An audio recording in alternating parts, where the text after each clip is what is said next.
मुल्क में ये हो क्या रहा है दोस्तों, मुझे एक्चुअली कैमरे के सामने बोलना नहीं आता, लेकिन फिर भी मैं आजकल बोलना शुरू किया ताकि मुझे व्यू ना मिले, तो कम से कम इतना तो बोल के रख रहा हूँ कि जो गलत हो रहा है आज 20 साल 22 साल बाद कोई देखेगा तो हाँ इतना तो सोचेगा कोई भी कि मतलब दोस्तों को भी छुपा छुपा के मैं वीडियो बना रहा हूँ ताकि कोई सुने और चीज़ों को समझे। अभी मिस्टर ठाकुर ये बोल रहे थे एक स्कूल में स्टेज में खड़ा होकर ये बोल रहे थे कि चंद्रमा में पहले हनुमान जी गए थे। मान लिया हनुमान जी गए थे तो फिर अपने बच्चों को बाहर क्यों पढ़ा रहे हो, इंडिया में पढ़ाओ।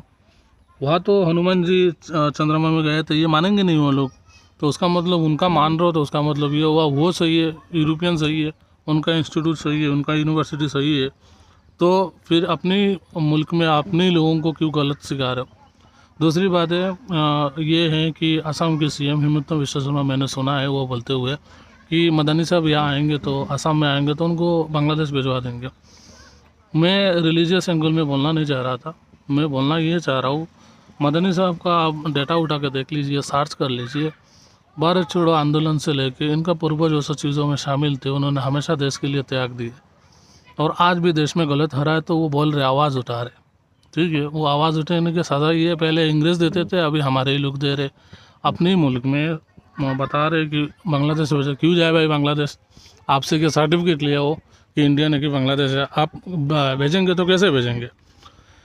तीसरी चीज़ ये आसाम में एनआरसी हमेशा से आप लोग सुनते आए होंगे कि आसाम में एनआरसी 8-10 साल से हो चुका हुआ है, लेकिन आसाम में जो एनआरसी हुआ है अब मुझे लगता है कि एनआरसी से बड़ा कोई SIR वगैरह कुछ भी नहीं हो सकता, क्योंकि एनआरसी में मैं खुद एनआरसी में मतलब अपना डॉक्यूमेंट जमा किया, डॉक्यूमेंट सब कुछ सबमिट किया। मुझे मालूम है कि एनआरसी में क्या क्या हो रहा है।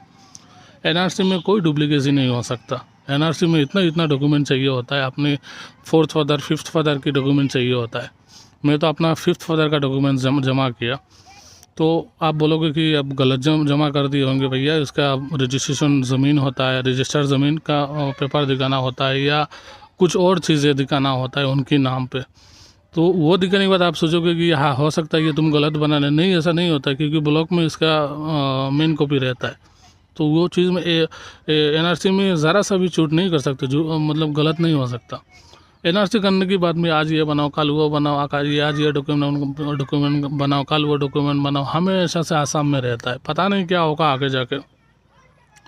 अभी मैं कहना यह चाह रहा हूँ कि हमारे डॉक्यूमेंट चेक कर रहे हैं और अडानी को 3000 बीघा ज़मीन दे दी है CM साहब ने। अभी गुवाहाटी हाई कोर्ट ने इस बारे में रोक लगा दिया शायद कि 3000 बीघा ज़मीन क्यों दे रहे हो, किस लिए दे रहे हो यार, लोगों को हटा क्यों रहे हो। लोग इतना 100